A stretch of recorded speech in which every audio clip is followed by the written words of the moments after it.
Welcome to Ask the Educator, a podcast brought to you by Healthmark Industries. Are you a sterile processing technician or manager? Maybe you work in infection prevention or biomedical engineering. Whether you're a frontline tech, endoscopy tech, OR nurse, or surgical services administrator, you undoubtedly have influence in medical device processing at your facility. In each episode, we speak with experts from the Healthmark Clinical Affairs team, industry leaders, or special guests from the trenches to answer your questions and bring you relevant industry information, equipping you for excellence in medical device processing. My name is Kevin Anderson, and I will be your host. Now let's get started.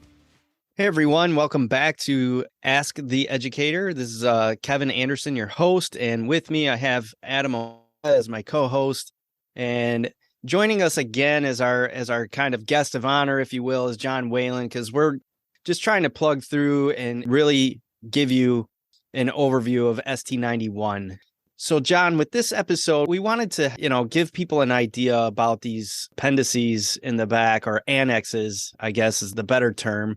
What are they? Why are they there? Are they part of the standards? Are they not part of the standards? Like, what do we need to know about these annexes? Because all I can say is I found some pretty useful information, at least in ST79. I'm guessing there's going to be a lot of useful information in there for ST91 as well.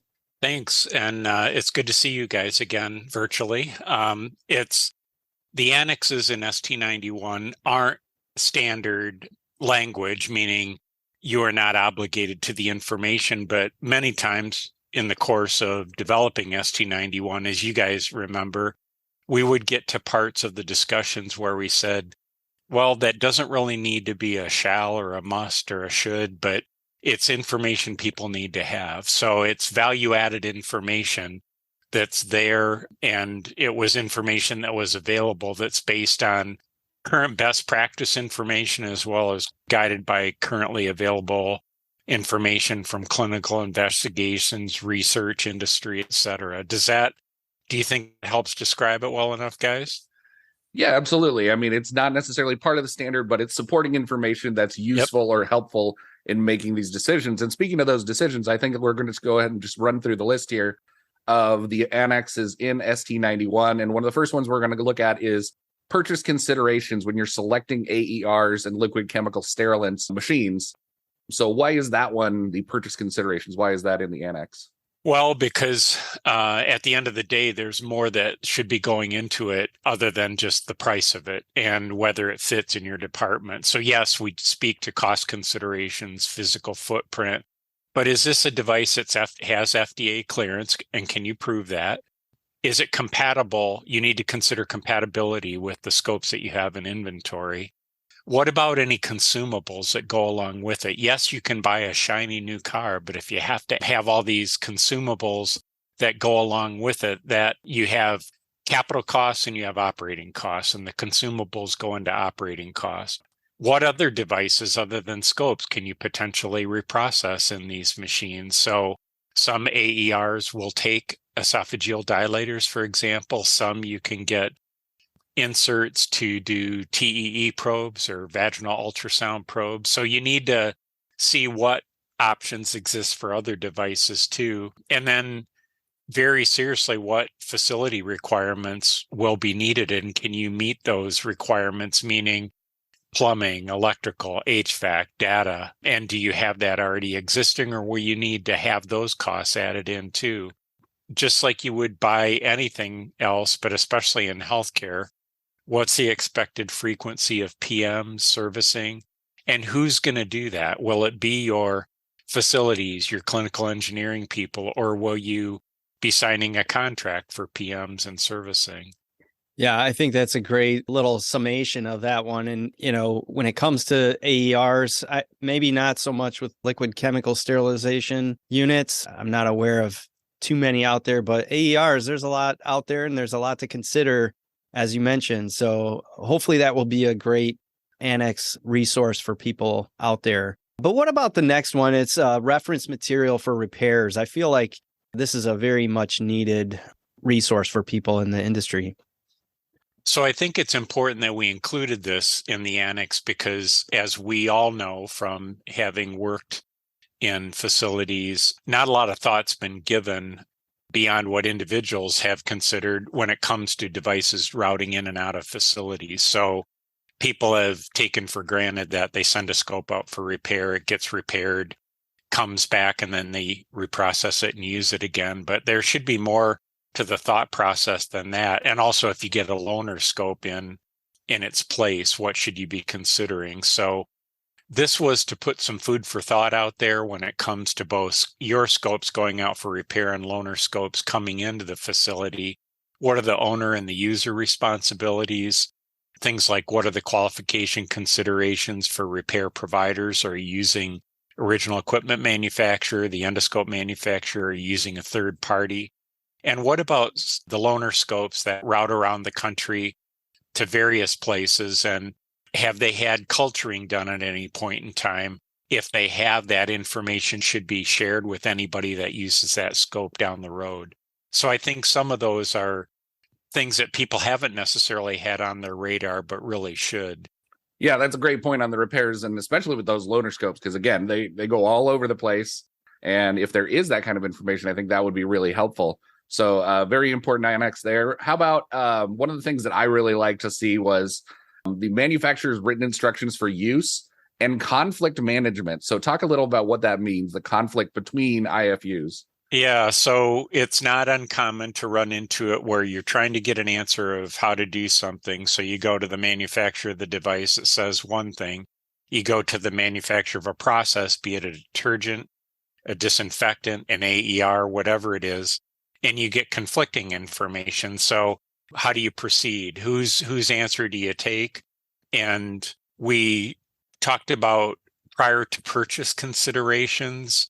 We talked about the need to review against national standards and guidelines, not just the manufacturer's instructions for use, but reference what's currently said in standards and guidelines. And then considerations for when you communicate with each manufacturer.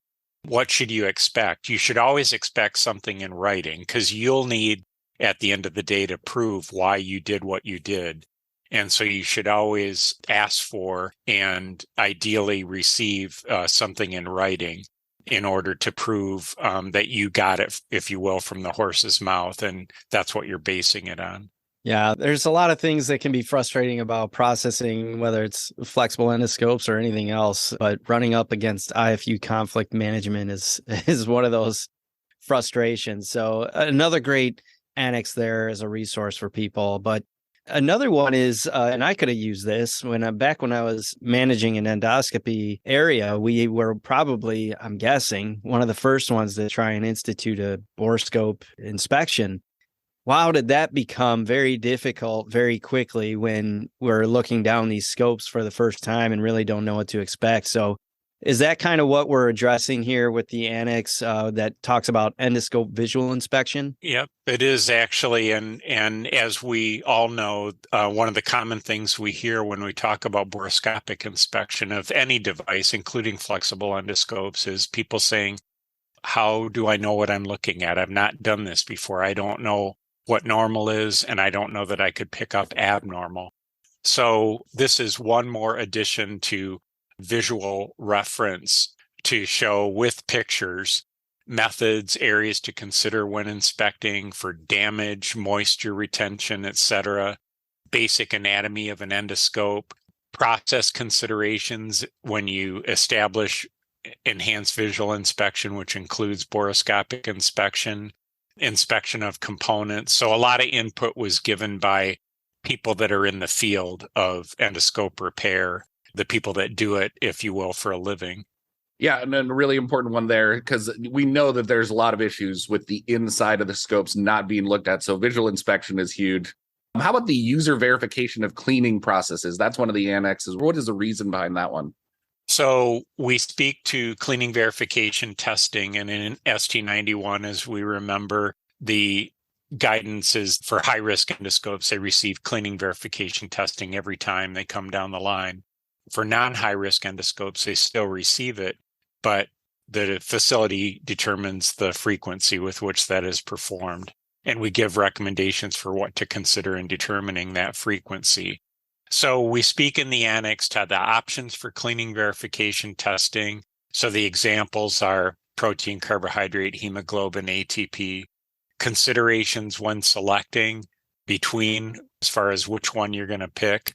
We also talk about verification tests for ultrasonic cleaners and mechanical washers, because depending on the site, for example, an SPD area, we're not just talking about manual cleaning and doing cleaning verification after that, but there's other devices to consider. And then we give example for a cleaning verification program, what that could look like. Excellent. Yeah, that is a huge topic, I think, where people kind of can easily get confused with it. So what about this one? We have another annex here, just going down the list, and it talks about the effects of simethicone on flexible endoscopes. This is something that I remember docs using back when I was in the endoscopy suite, and I know that it worked really well for making the diagnostic tool of actually performing the colonoscopy. It made it kind of easier to visualize the walls of the colon. But what does that kind of do to the flexible endoscope? What do we need to know? Yeah, so with this annex, we took the opportunity to summarize, if you will, where things are at in the current state based on clinical investigations and research. So speak to what is simethicone, and why is it used? As you were alluding to there, Kevin, it's given down the scope to break up bubbles, if you will, so you can visualize better. Not uncommonly in an upper endoscopy procedure, but even in lower endoscopy procedures, it's used. And it was not uncommon for many years that we just put it in the water bottle that was attached to the scope. And all day long, we irrigated with water with simethicone in it. And it took, again, borescopic inspection with research that showed that simethicone gets left behind even after manual cleaning and high-level disinfection. It remains in the channels of endoscopes. So it's not water soluble. So that's why it's a concern. It's not getting removed. And if anything is over top of part of the surface of the channel, there could be bioburden, biofilm underneath that. It's not effectively clean or high-level disinfected.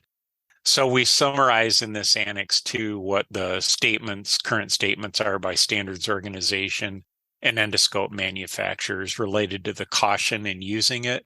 We know it's still used, and I think it's going to be until one of us gets famous by creating a water-soluble replacement for it, but we're not there yet. And there is research and development underway trying to develop alternates, but we're not there yet. So, yeah, fantastic annex on that one. A lot of information about studies that have been done, things that have happened with simethicone as far as infections associated with them, things like that. So I think a much needed one there. And then that kind of brings us to endoscope microbicidal methods. Can you speak a little bit to that one? So with that one, we gave a chart comparison for microbicidal activity where we cross-reference the different high-level disinfectants, low-temperature chemical sterilants, and sterilization methods to better inform people so they can make their institutional risk assessment discussions and decisions about where they're going to head. Because as we know, as a document, we're saying that we need to move forward. We need to move in the direction of better coverage, and that being in the current state, a move towards sterilization eventually. But what we're doing is we're giving more information for people to make their current risk assessment decisions and discussions with the currently available technologies until we get new or additional technologies that don't currently exist. And again, there's still a lot of research and development underway to come up with alternate methods other than just HLD by AER or low temperature chemical sterilization. Yeah, great summary there. The next one is the endoscope storage risk assessment. So I'm thinking about this and I'm like trying to jar my own memory about this one. Does this have to do with, like hang time, or does this have to do with actually selecting a storage solution for your endoscope? So what is this one about? Yeah, so this is one that we want people to pay attention to because as we know from firsthand experience and from the travels we do around the country, that it's still not uncommon to walk into a facility and find a vertical hanging storage cabinet without any air blowing into the cabinet, just passive airflow. And we know that scopes need to be dried. There's a lot of emphasis in the new ST91 on active drying, even after the AER, prior to storage or as part of storage. So within this risk assessment, we need to consider what is the current state? Is there residual fluid in the channels of our scope, or is there moisture on the external surfaces? How are the scopes stored? Are they stored as per manufacturer instructions, as per standards and guidelines recommendation? Are they stored vertically or horizontally? And what's the difference with that? Do you have a means for tracking each endoscope to a given patient, including the last episode when it was high-level disinfected? It does include hang time, if you will, the storage expiration. And what about the surfaces of the physical space of the storage cabinet itself? Is the actual scope itself tagged and identified as being post-high-level disinfected and patient-ready? Are the doors kept closed of a storage cabinet? One of the banes of the existence for the roll-top cabinets that we had in a few of our clinics way back when was humans leave the door open all the time. It's like leaving a garage door open after you park the car. It's a lot easier to get in and out if you leave the door open. Well, that's not good for flexible endoscopes that are patient ready. So yeah, it goes over a lot of different considerations that way, Kevin. Yeah, and you mentioned another important thing about drying, with the endoscope drying. I think that brings us to our last annex that we're going to talk about today. On the drying assessment or the drying annex, how does that help users to sort of interpret what that means? Because I think a lot of endoscopy users are confused about the dry. How do I verify something is dry? How can I look inside my scope and know that it's dry? It's really impossible to do, right? But there are tools and there are things in the annex that talk about that. Can you speak a little bit to what we can do as far as verifying things are dry? Yep. So within the standard itself, we do recommend that scopes are actively dried, even post AER, and that they're dried prior to reuse, clinical reuse, or before storage, if you have a conventional cabinet with just air blowing into the cabinet, or as part of a drying cabinet operation. Gone should be the days of an MA or a tech standing there waiting for the AER cycle to finish, only to lift the lid and pull out the scope so they can take it right to the procedure room.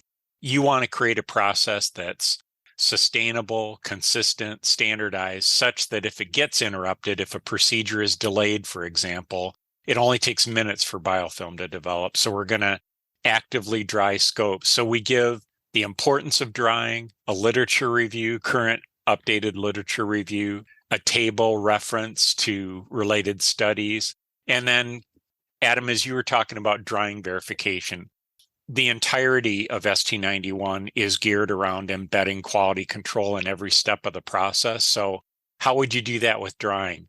There's cards that react to moisture that's present as it's blown onto the card. There's not probes, there's swabs. Help me out, guys. There you go. Swabs, sorry.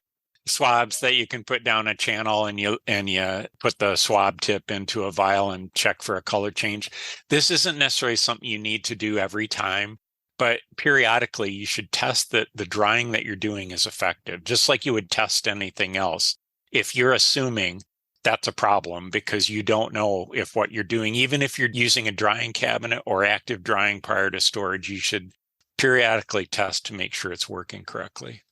Excellent, John. Thank you so much for just running through all these annexes with us. There is a lot there, but we really wanted to just allow you to kind of speak to all this stuff because these are really good resources. And, you know, just speaking from my own experience, when I was in the field and managing departments, I was going right to what does the standard and guidelines say?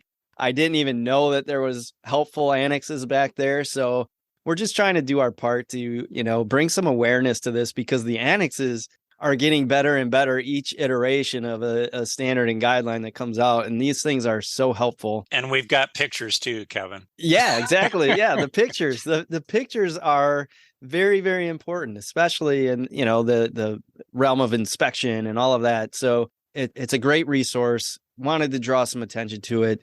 So thanks so much for going through it with us. And thanks, Adam, for helping me out as always. And hope you guys enjoy it and continue to subscribe and listen to the podcast.